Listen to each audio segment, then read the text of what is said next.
할렐루야. 예수 그리스도 이름으로 하나님 말씀 함께 나눌 시간 갖도록 하겠습니다. 이 시간 같이 은혜 나누실 말씀 사무엘상 18장 17절로 30절까지 말씀이 되겠습니다. 사무엘상 18장 17절에서 30절까지 말씀 제가 낭독하도록 하겠습니다.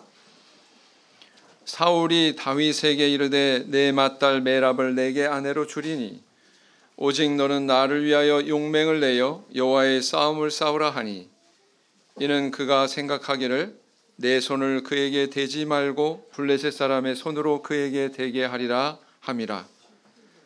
다윗이 사울에게 이르되 내가 누구며 이스라엘 중에 내 친속이나 내 아비의 집이 무엇이간데 내가 왕의 사위가 되리이까 하였더니, 사울의 딸 메랍을 다윗에게 줄 시기에 무홀라 사람 아드리엘에게 아내로 준 바 되었더라. 사울의 딸 미갈이 다윗을 사랑하매 혹이 사울에게 고한지라 사울이 그 일을 좋게 여겨 스스로 이르되 내가 딸을 그에게 주어서 그에게 올무가 되게 하고 블레셋 사람의 손으로 그를 치게 하리라 하고, 이에 다윗에게 이르되 내가 오늘 다시 내 사위가 되리라 하니라.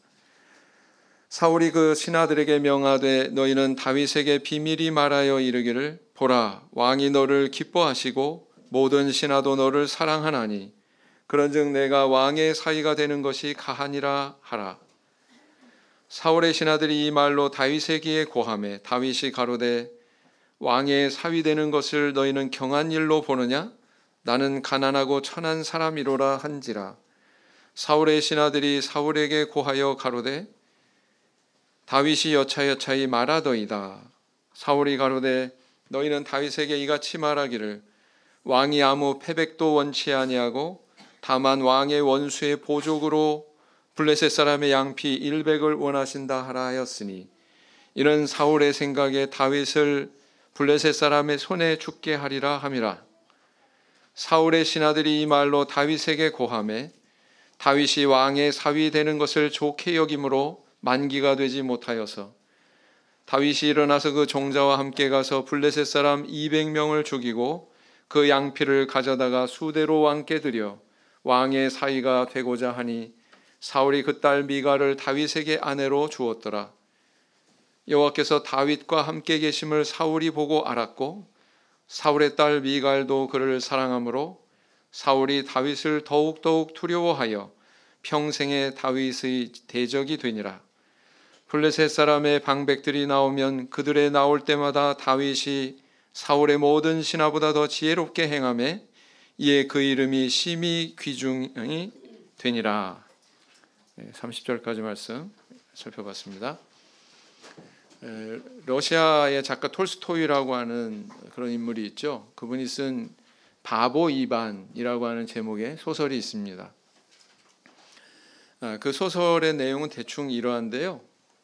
옛날에 부유한 농가의 가정에 세 아들과 청각장애인 딸이 있었는데, 이 첫째, 둘째는 대단히 약삭빠르고 자기 이익에 밝았다라는 것입니다. 그래서 큰형 세미오는 군인이 되었고 둘째 형 타라스는 돈을 벌어서 부자가 됐는데, 셋째 이반은 그 장애인 누이를 돌보면서 농사꾼으로서의 삶을 살았다고 합니다. 그동안 이반은 성장 과정에서 항상 형들에게 양보만 하고 그렇게 살아왔고, 형들은 항상 이반보다 앞서서 제 몫을 챙기는 그런 약삭빠른 삶을 살았다는 것이죠.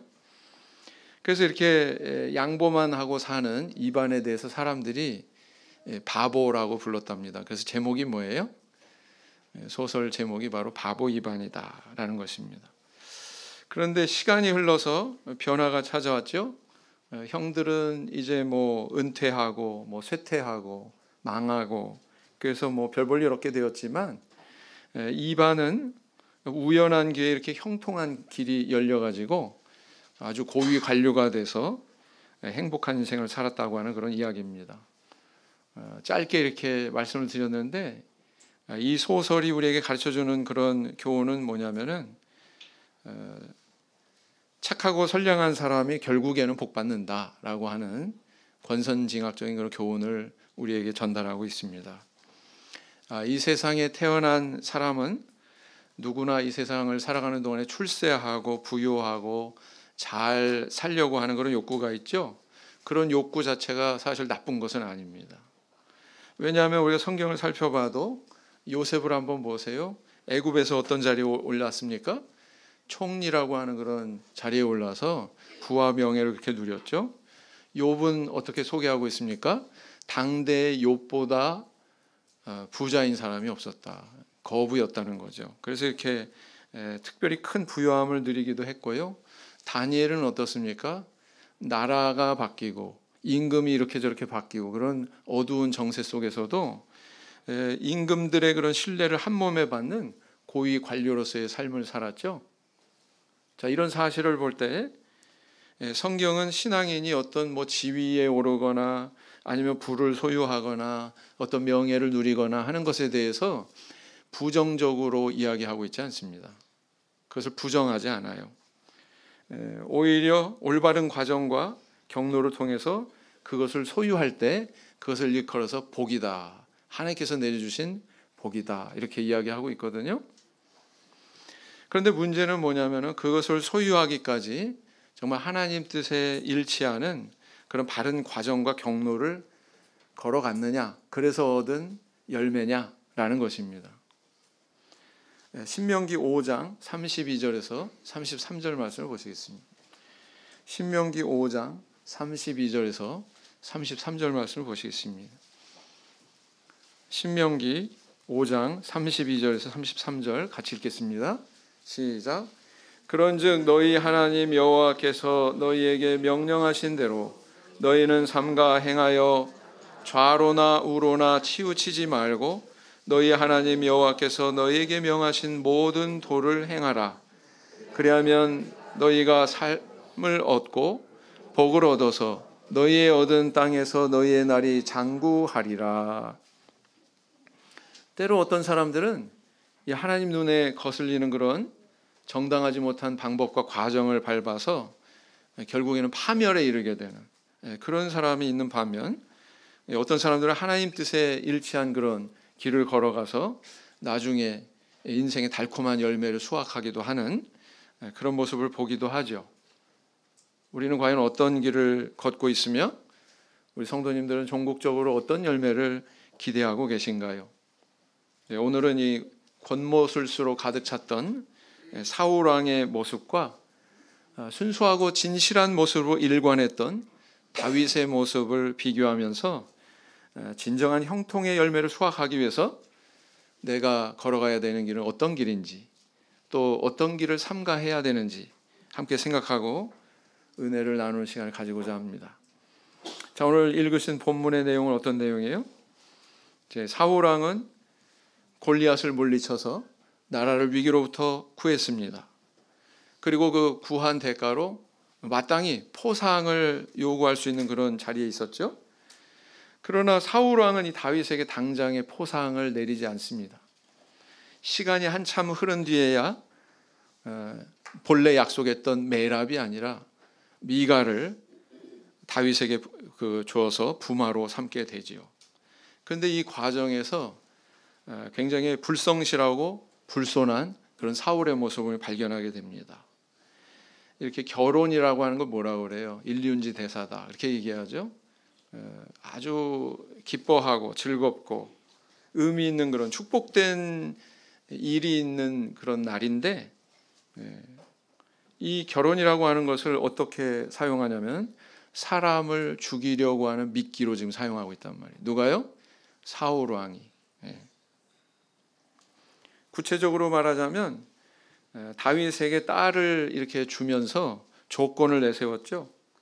이미 조건을 내세우지 않아도 되는데, 큰 공을 세웠는데도 별다른 조건을 내세웁니다. 그건 바로 뭐냐면은 블레셋 사람들을 죽여서 그 사람들의 양피를 상납해라 라는 것입니다. 여러분들 양피가 뭐예요? 양의 가죽이에요? 아닙니다. 사람을 죽여가지고 그 사람의 생식기의 포피, 남자의 포피를 그것을 잘라다가 가져오라는 것입니다.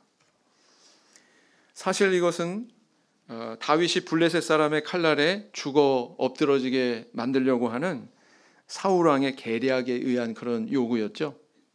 네. 다윗은 그런 무시무시한 음모에도 불구하고 사울 왕이 제시한 모든 요구를 다 이행하게 됩니다. 그리고 그 결과로 왕의 부마가 되고 그의 이름이 점점 더 백성들 앞에서 귀중히 여김을 받게 되었다라고 하는 것이 오늘 이 30절의 마지막 결론부의 기록이죠. 그래서 이제 오늘 말씀을 통해서 하나님이 주시는 메시지가 있다면 그것은 뭐냐면은 사울과 같은 이런 심성의 사람 되지 말고 다윗과 같은 이런 모습의 사람이 되라 라는 것을 우리에게 전달하고 있습니다. 그래서 두 사람의 모습이 계속 대조되고 있어요. 사울의 그런 숨은 내면에 대해서 이렇게 드러내고 있고 다윗의 그런 진솔한 아름다운 마음씨도 이렇게 드러내면서 대조시키고 있거든요. 자, 그러면 그 대조하는 과정을 통해서 우리에게 주시는 구체적인 교훈의 말씀은 어떤 것일까요? 첫째는 뭐냐면은 횡포 부리는 자가 아니라 겸손히 인내하는 자가 되라라는 것입니다. 횡포 부리는 자가 아니라 겸손히 인내하는 사람이 돼야 된다. 사무엘상 18장으로 돌아가서 다시 17절 첫 절입니다. 사울이 다윗에게 이르되 내 맏딸 메랍을 내게 아내로 주리니 오직 너는 나를 위하여 용맹을 내어 여호와의 싸움을 싸우라 하니 이는 그가 생각하기를 그 손을 그에게 대지 말고 블레셋 사람의 손으로 그에게 대게 하리라 함이라. 자, 사울 왕은 이미 과거에 골리앗을 물리친 다윗에게 포상을 해야만 마땅했습니다. 이미 과거에 약속한 거잖아요. 많은 재물을 주고 부마를 삼고 세금도 면제해 주겠다고 이미 이런 약속을 줬거든요. 다윗이 때려 눕히기 전에 골리앗을. 그러나 정작 다윗이 이렇게 임무를 완수했음에도 불구하고 사울은 한참 동안 그 약속을 이행하지 않습니다. 결국 미루더니 맏딸 메랍은 다른 사람에게 시집을 보내죠. 그래서 19절을 보시겠습니다. 19절에 뭐라고 기록하고 있어요? 사울의 딸 메랍을 다윗에게 줄 시기에 무올라 사람 아드리엘에게 아내로 준 바 되었더라 그랬어요. 이미 약속 어겼어요? 안 어겼어요? 약속 어겼어요. 한 번 어겼어요. 윗사람이 아랫사람에게 약속했던 바를 지키지 않고 이렇게 어기는 행위를 할 때 우리는 뭐라고 표현합니까? 이거를 횡포다 이렇게 표현합니다. 횡포다. 지금 사울 왕이 다윗에게 횡포를 부리고 있는 거죠. 횡포를 부리는 사울 왕의 모습은 어디에서 우리가 또 어떤 내용을 상기하게 만듭니까? 과거에 그가 하나님의 인도로 왕으로 세워졌을 때 하나님과 맺은 언약이 있었어요. 그렇죠? 근데 그 언약에 충실하지 않았습니다. 하나님은 끊임없이 그에게 기회를 줬어요. 블레셋 족속과의 전쟁에서, 아말렉 족속과의 전쟁에서 약속을 지키나 안 지키나, 내 말을 듣나 안 듣나 끊임없이 기회를 줬죠. 근데 그 약속에 충실하지 않았던 것입니다. 하나님하고의 약속을 파기했습니다. 그런데 그랬던 사울이 이제 사람과의 약속에서도 불성실하게 임하는구나 라는 걸 알 수가 있습니다. 다윗과의 약속 지켰어요? 안 지켰어요? 안 지켰어요. 네. 그래서 우리 신앙의 모습은 항상 그렇습니다. 하나님하고의 관계가 올바르면 사람하고의 관계도 올바르고요. 하나님하고의 관계가 깨지면 사람과의 관계도 깨지게 되어 있다라는 것입니다.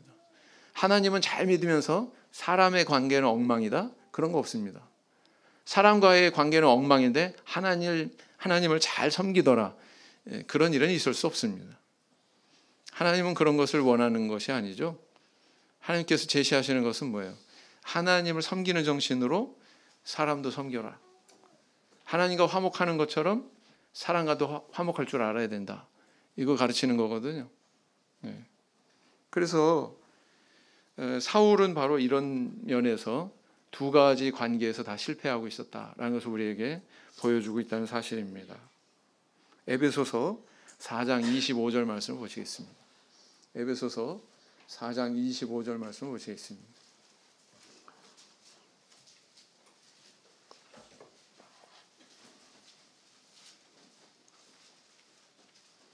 에베소서 4장 25절 말씀 같이 읽겠습니다. 시작.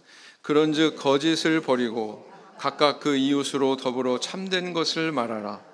이는 우리가 서로 지체가 됨이니라 그랬어요. 우리 강흥 목자님이 굉장히 신앙의 위기가 있었던 그런 순간에 대해서 간증을 하셨거든요. 그 위기는 뭐냐면은 먼 데가 아니라 본인께서 심호하고 계시는 독일에 있는 그 교회에서 일어났다라는 것입니다. 해외로 이리저리 다니고 뭐 강의하러 다니시고 또 교회 섬기러 다니시고 하는 과정에 그 교회 본인이 맡은 정작 독일에 있는 교회에 대한 사역은 교무에게 다 맡겨졌거든요. 그래서 교무에 대한 그런 어떤 절대적인 신뢰가 있어야만 이분께서 이렇게 사역을 할 수 있었겠죠. 근데 어느 날 굉장히 충격을 받습니다. 이 교무님이 아내를 구타한다는 거예요. 아내를. 그걸 나중에 알았던 것입니다. 네. 거기서 굉장히 충격을 받은 거예요. 심지어 어느 정도였냐면 내가 이렇게 등잔 밑에 얻어왔나. 내가 내려놔야 되겠다. 내 목회를 그만둬야 되겠다. 난 자격이 없다. 라고 생각이 될 만큼 그랬다는 거예요. 여러분 이렇게 구타하는 사람이 뭐 교회에서 뭐 직분 맡고 그럴 수 있어요? 있는 겁니까? 아닙니다. 교회에서 성도들한테 잘하고 하나님 앞에 충성되면 가족들한테도 잘해야 되는 거예요. 가족들한테도. 그건 별개의 문제가 아닙니다. 일치해야 된다라는 거예요. 하나님 앞에 이런 일치된 모습을 나타내는 저하고 성도님들 되길 원합니다. 이 반면에 이 사울의 모습이 이런 반면 다윗은 어땠습니까? 18절에서 어떻게 이야기하고 있습니까? 18장 18절 다시 보시면 다윗이 사울에게 이르되 내가 누구며 이스라엘 중에 내 친속이나 내 아비의 집이 무엇이간데 내가 왕의 사위가 되리이까 하였더니 그랬어요. 다윗은 이미 골리앗을 물리쳤기 때문에 포상의 자격이 있었습니다. 떳떳하게 사울왕 앞에 나아가서 왕이시여 나에게 약속대로 당신의 딸을 주십시오 이렇게 말할 수 있는 자격이 있어요? 없어요? 있었습니다. 그런데 그는 횡포를 당하게 됐죠. 횡포를 당하는 상황에서도 여전히 뭐라고 말하냐면은 내가 누구관데 내가 도대체 어떤 존재길래 왕의 사위가 되겠습니까? 이렇게 겸손히 자기를 낮추는 그런 모습을 보게 됩니다. 그런데요, 이것은 사울 왕 앞에서뿐만 아니라 신하들 앞에서도 똑같이 말하고 있습니다. 23절을 보겠습니다. 23절. 사울의 신하들이 이 말로 다윗의 귀에 고하매 다윗이 가로되 왕의 사위 되는 것을 너희가 경한 일로 보느냐?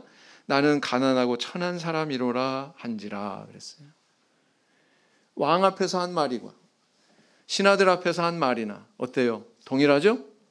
뭘 알 수 있습니까? 이 사람은 이게 진심이구나. 이 사람 앞에서나 저 사람 앞에서나 사람이 바뀌더라도 똑같은 말을 하는 사람.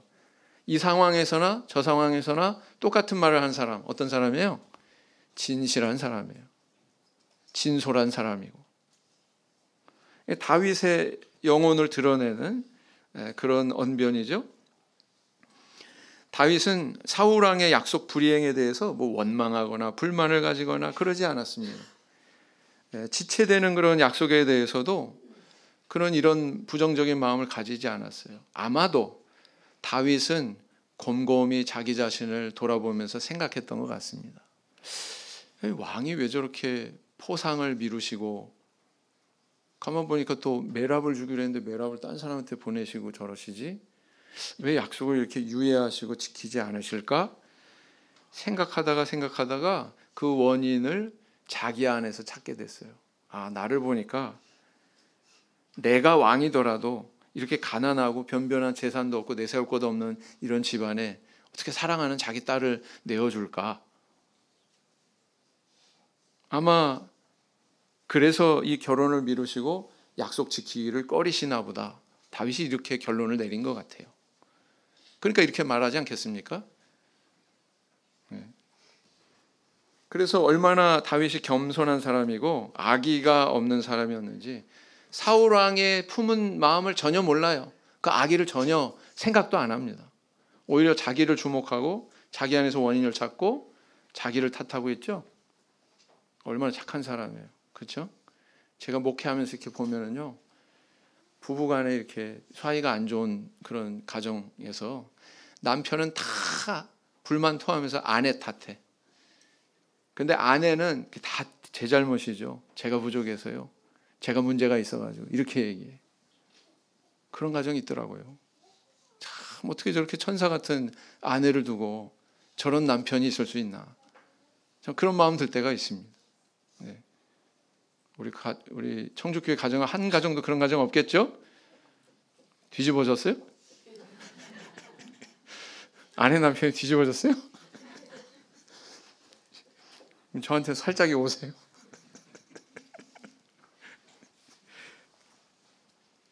하나님 이렇게 두 사람의 대조된 모습을 통해서 사울왕처럼 약속을 이렇게 깨뜨리고 횡포를 부리는 자가 되지 말라. 그리고 다윗처럼 이렇게 겸손하고 인내하는 자가 돼야 된다. 이렇게 우리에게 교훈하고 있는 것입니다. 오늘 우리 성도님들은 어떤 길을 걸어가고 계십니까? 이 교훈의 말씀대로 삶 속에서 실천하시는 저 우리 성도님들 되길 원합니다. 로마서 12장 16절 말씀을 보시겠습니다. 로마서 12장 16절 말씀.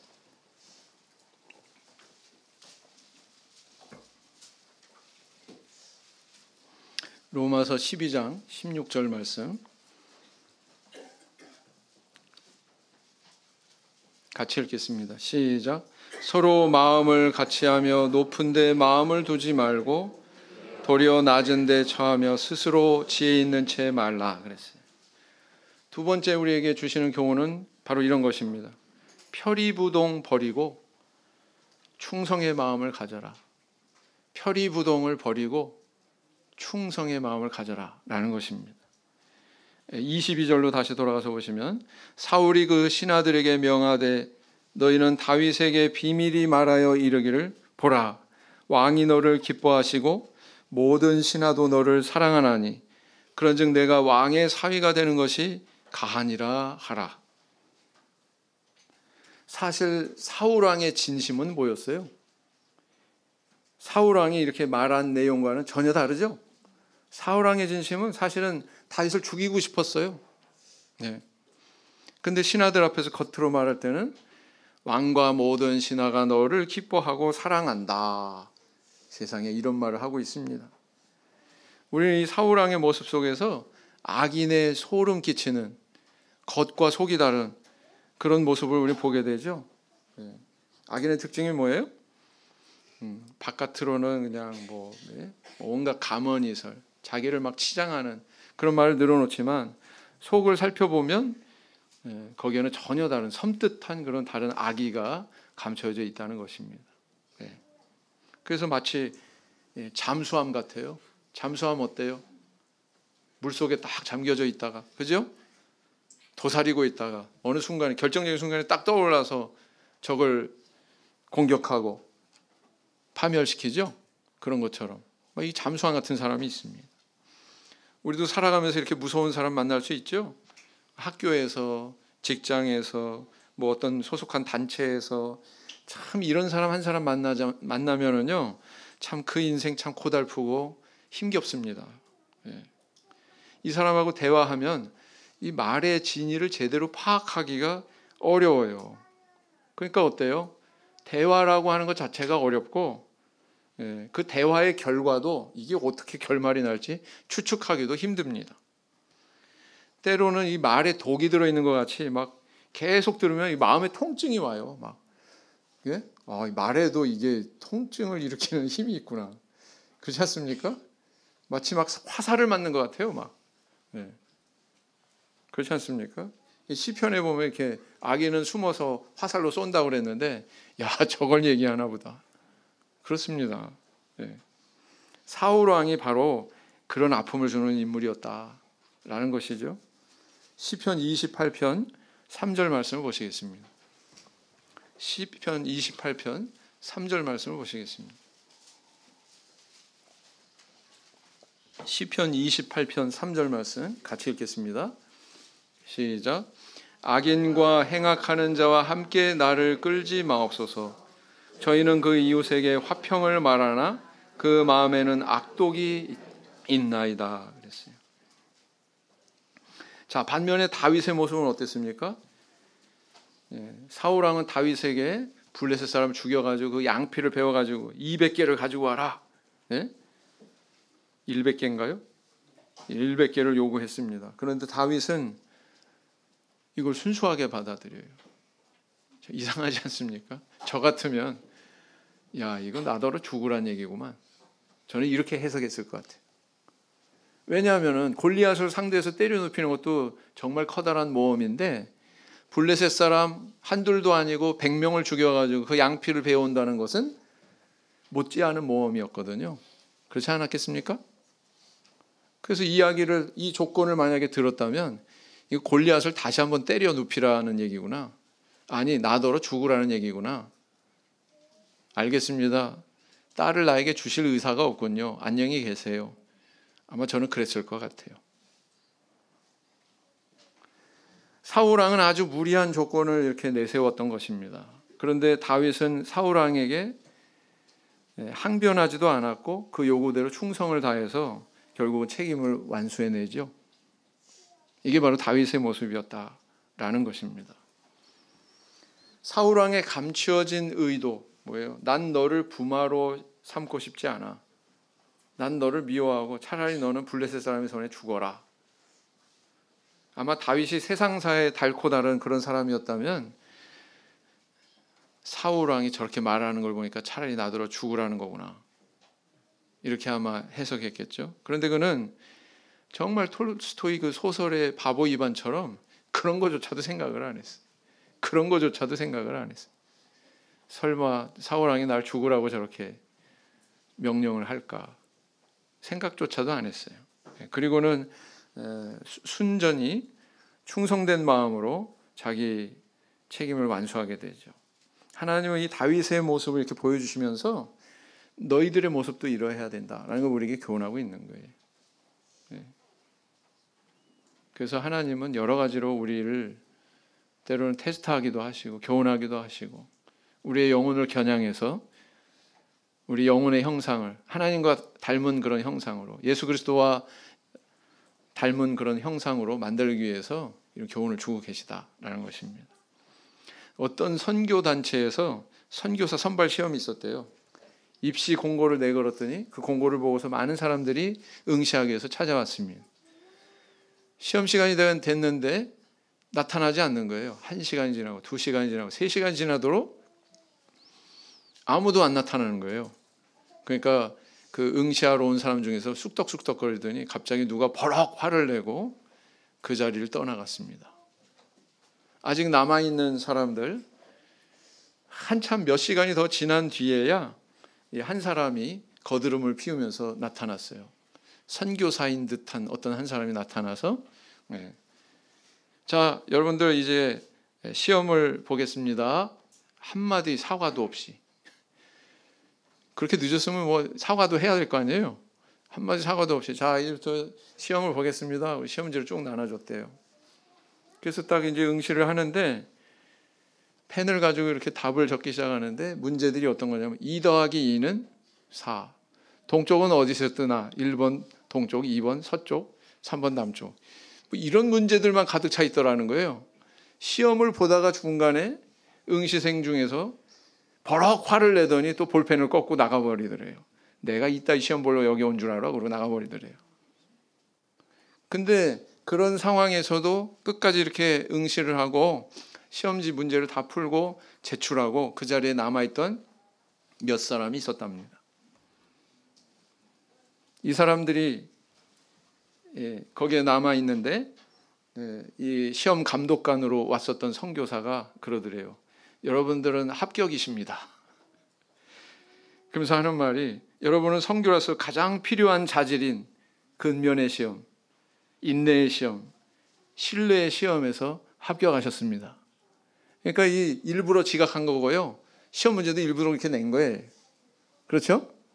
네, 그렇습니다. 네. 그렇다. 남자들이 군대 생활하면서 느끼는 것이 있죠.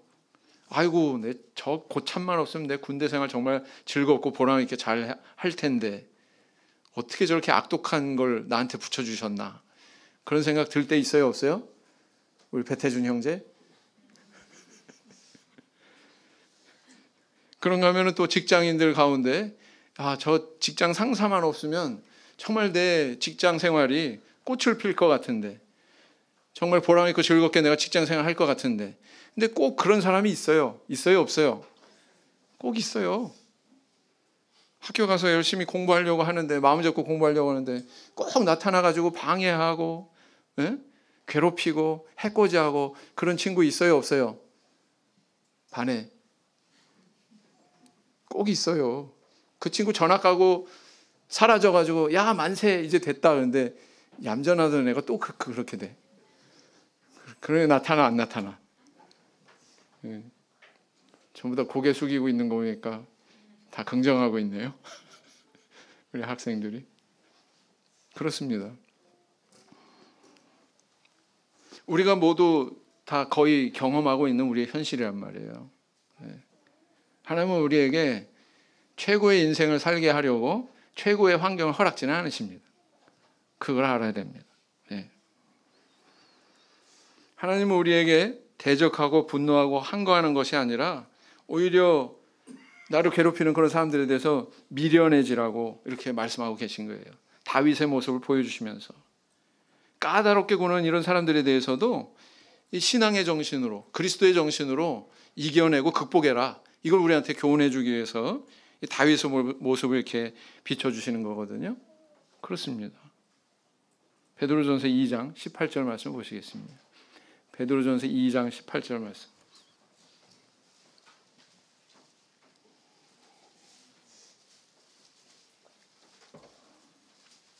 베드로전서 2장 18절 같이 읽겠습니다.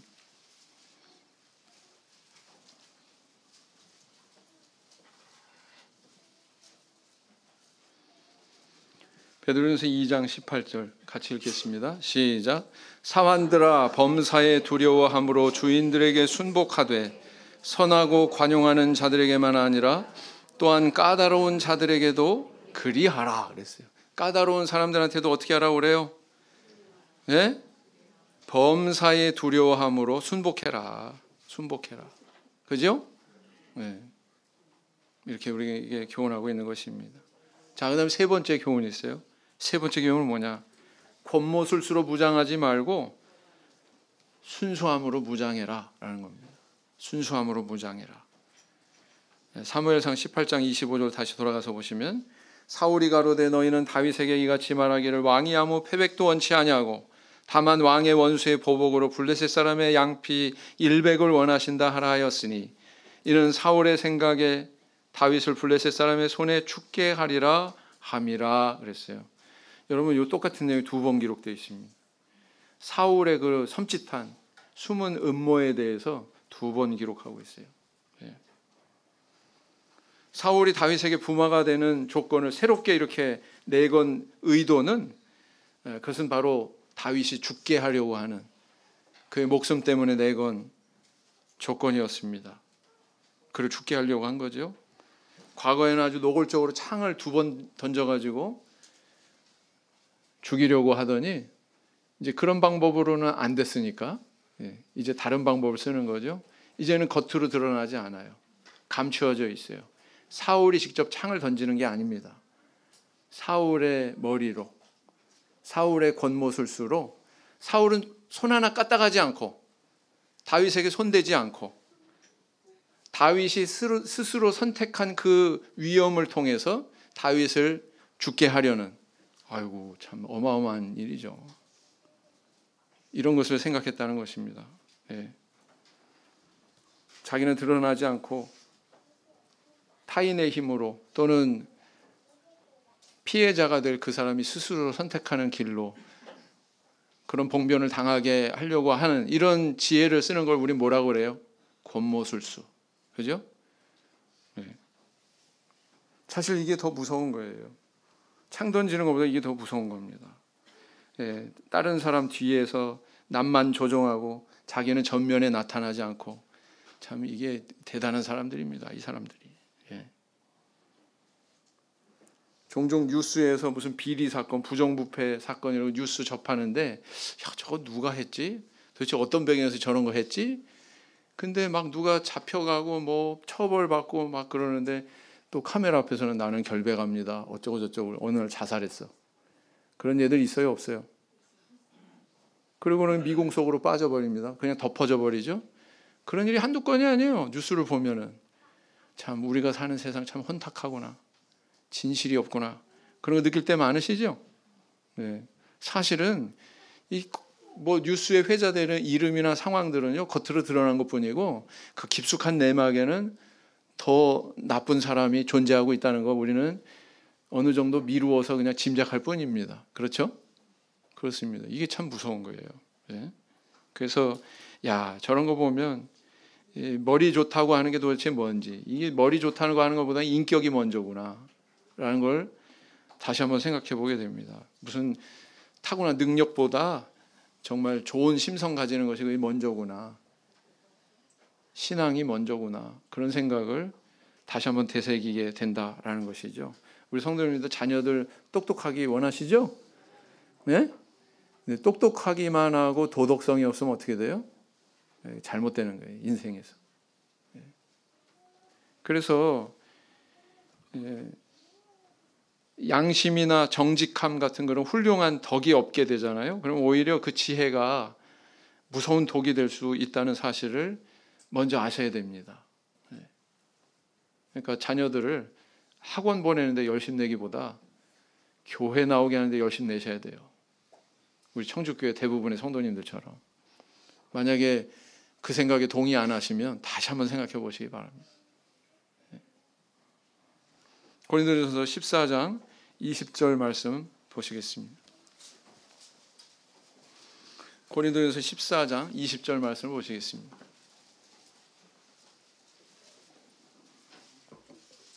고린도전서 14장 20절 시작.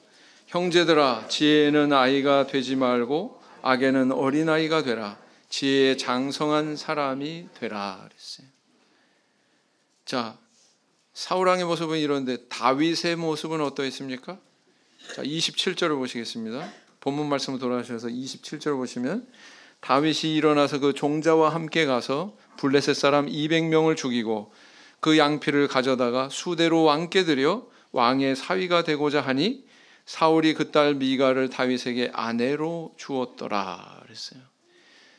이 다윗은 이 사울 왕의 이런 모략에도 불구하고 권모술수에도 불구하고 블레셋 사람의 양피 100을 가져다가 바치고 마침내 메랍이 아닌 미가를 아내로 맞아들이게 되죠. 그리고 이 일이 어떤 영향을 미쳤을지 우리 성도님 한번 생각해 보세요. 사울 왕이 내건 이 악 조건을 임무 완수한 다윗에게 어떤 영향이 미쳐졌을까요? 좋은 영향이 미쳐졌을까요? 안 좋은 영향이 미쳐졌을까요? 좋은 영향이 미쳐졌겠죠, 당연히. 야, 골리앗도 때려 눕혔는데 세상에 블레셋 진영에 들어가가지고 200명을 죽이고 저렇게 양피까지 베어서 왕 앞에 상납했대. 백성들의 입에 회자되지 않았겠습니까? 소문이 쫙 났겠죠. 그런데다가 마침내 미가를 아내로 맞아가지고 왕의 부마가 됐대. 그런 이야기가 이렇게 회자될 때 어떻게 되겠습니까? 다윗이 다시 한번 유명세를 탄 거죠. 말하자면 다윗의 이름이 더욱 귀중히 여겨지는 그런 축복의 기회가 되었던 것입니다. 자, 이 마당에 우리 한번 생각해 보세요. 사울 왕의 의도는 다윗을 죽이는 데 있었는데 다윗은 그 기회를 다시 한번 자기의 이름이 귀중히 여기게 되는 쪽으로 열매를 얻게 되었죠. 네, 그렇습니다. 네, 우리는 여기서 참으로 놀라운 하나님의 섭리를 발견하게 되죠. 네. 성경에 보면 이런 예들이 참 많이 나와요. 요셉의 형들은 요셉을 종으로 팔아버렸지만 하나님께서는 그 악을, 그 형들의 악행을 선으로 바꾸셨죠. 그래서 나중에 애굽의 총리가 되게 하시잖아요. 그래서 기근으로 고통받는 세계인을 구원하는 그런 길로 인도하셨습니다. 뿐만 아니라 또 어떤 사례가 있어요? 발람이 발락의 사주로 이스라엘 백성들을 저주하도록 그렇게 사주했건만 저주는커녕 이스라엘 백성을 향해서 뭘 했어요? 오히려 축복을 하죠. 하나님께서 그렇게 하신 거예요. 하나님께서. 뿐만 아니라 또 에스더서에 보면 어떻습니까? 하만이라고 하는 장군이 유대인이라고 이 모르드게를 나중에 죽여서 장대에 달려고 장대를 세워놨는데 어떻게 됐습니까? 이스라엘 백성들은 다 구원받고 오히려 장대를 예비한 하만 장군이 그 장대에 달리죠? 그렇습니다. 이게 우리 하나님께서 살아계시는구나. 우리 하나님께서는 전능하시구나. 인간의 어떤 악한 계략이나 겉모술수로 하나님의 그런 거대한 뜻을 무너뜨릴 수 없는 것이구나 라는 것을 우리는 발견하게 된단 말이죠. 어떻습니까? 만약에 하나님이 우리와 동행하신다면, 하나님이 우리 편이시라면 우리는 결코 패망하지 않습니다. 그걸 우리에게 가르쳐주고 계시거든요. 그래서 우리는 우리 하나님이야말로 이 세상의 주관자시다. 모든 인생의 일거수일투족을 다 헤아리시고 그들의 행위와 그들의 악함과 선함대로 갚으시는 분이구나. 정말 전능하신 하나님이구나 라는 거 알 수 있어요? 없어요? 그렇습니다. 그래서 우리가 하나님을 믿어야 되죠. 이런 하나님을 어떻게 안 믿을 수 있겠습니까? 고린도전서 3장 18절 말씀을 보시겠습니다. 고린도전서 3장 18절.